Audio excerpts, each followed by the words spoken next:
Hi, everybody. My name is Parker Geffre. It's finally good to be here in person. I am a biochem and MCB senior. And before we begin the presentation, I'm just kind of curious, how many of you have watched a forensic-related show? We're talking CSI, Criminal Minds, anything? Okay, perfect.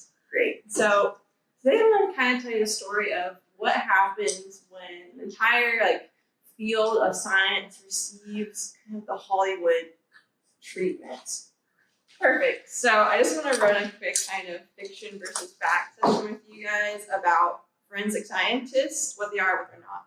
So on TV, we typically see forensic scientists as that very stereotypical TV scientist, never wearing the proper PPE, is always able to do DNA sequencing, blood analysis, all sorts of stuff in the same day without breaking a sweat. And that's just not reality, right?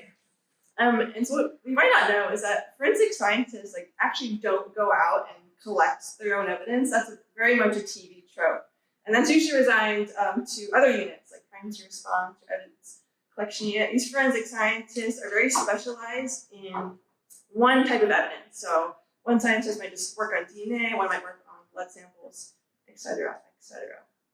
And a really important fact you all know is that only 5 to 10% of cases actually have biological evidence that these scientists can do DNA analysis on. The majority of evidence that's used in courtrooms to prosecute people is a type of evidence called circumstantial evidence.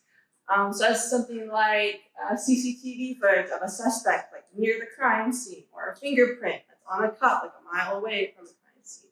It's all types of evidence that imply a crime has happened, but don't directly prove that the crime actually occurred.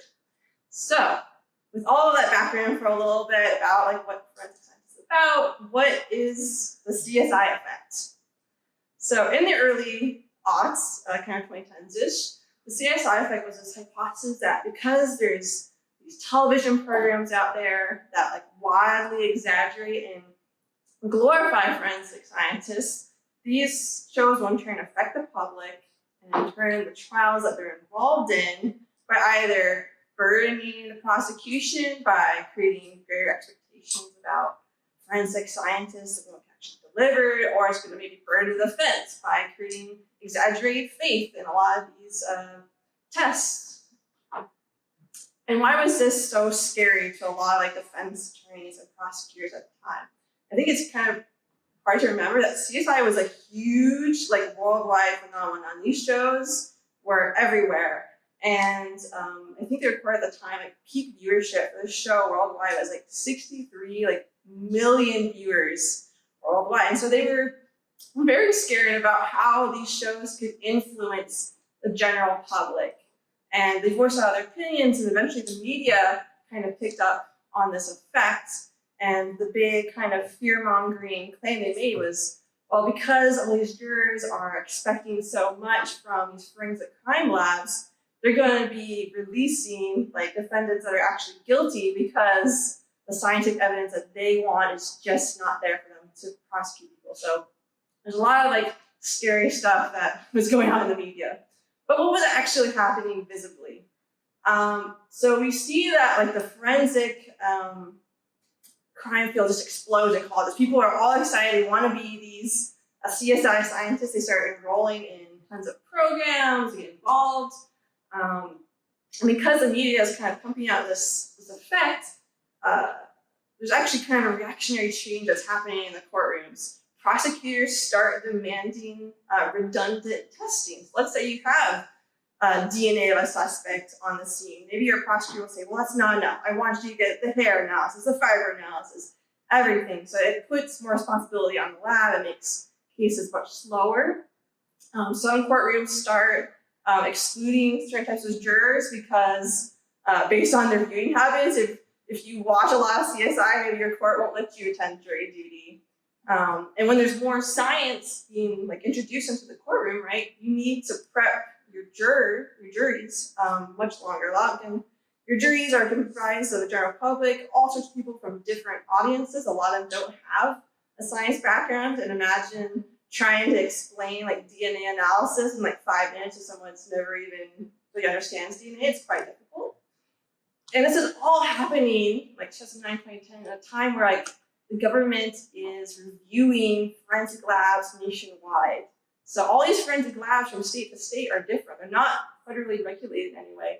And we start seeing a lot of the soft sciences in forensics, things like bite mark analysis, hair analysis, finally being questioned. A lot of the reliability, because there's no standardization between labs. What one lab might consider a positive is a negative in a different state. It's very scary to think about. And so at this time, a lot of innocent folks that were imprisoned based on such evidence are finally being released. So the point is, forensics is undergoing a lot in this time period.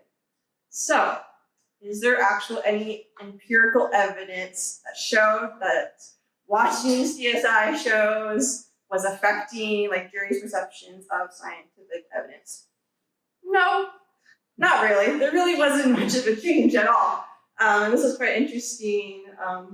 It's a polling study, unfortunately. Polls are not the greatest thing, but it's a polling of jurors from about 2006, 2009 in 2 different counties, questioning them like whether or not they would accuse a defendant guilty if there wasn't scientific evidence, but there was other evidence, or also asking like how much scientific evidence do you expect for certain types of crime.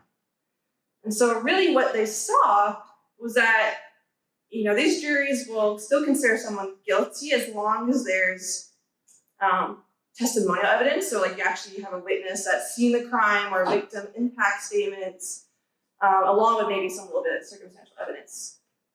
And the only really one that type of crime that required that they saw like where juries expected more evidence was in things like rape cases, where you would definitely expect there to be DNA evidence of some kind for such a serious crime. So really, instead of like these CSI shows really impacting juries, more so what this Shelton group saw was that from the 2000s to the 2010s, we see a dramatic increase of people adopting technology in their lives and people becoming much more educated as well as like college admission increases. And just instead of like blaming the media and the CSI effect, it's more of these jurors are becoming more intelligent, more critical of the evidence that's being presented to them, and they're demanding more from the government in regards to like technology and general efficiency of processing from these crime labs. So, what stops the courts from just adopting more efficient and advanced technology? Obviously, out there's plenty of academic research regarding like forensic science, where they're improving like instrument capabilities and all sorts of stuff. Well, the issue is that in law, there's a bunch of standards you have to meet to introduce scientific evidence into the courts. The first one is called the Fry standard, which basically says that the technique must have gained general acceptance in its particular field already to be introduced in court. And the second is the Daubert standard, which says that the trial judge must screen the scientific evidence and testimony to ensure that it is relevant and reliable. So when you're, introducing new types of testing or instruments, it's kind of difficult to pass those tests. For one, in the Fry standard, your instrumentation has to be accepted generally, but it's brand new. So how can it be, accepted where I was new?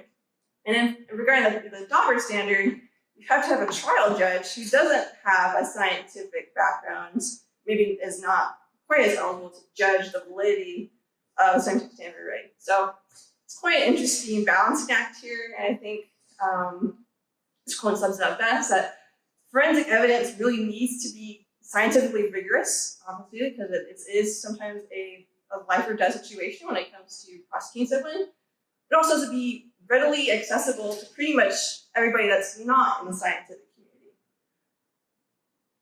And so I just kind of there's a whole rabbit hole you can jump down as a fact and then see like where forensic science is going, but I think the fact itself just unveils really interesting notions. The rapid increase in adoption of technology in our lives and the general education of the public, it really unveils like the fallibility of a lot of the forensic evidence that we are, pinning on people, and the prominent human impact that continues to kind of affect the reliability of its numerous soft sciences. I know sometimes when we think of like fingerprints, we think of those being extremely unique and maybe automated, the whole process where like you take a picture and a computer just automatically can find someone in a database, right?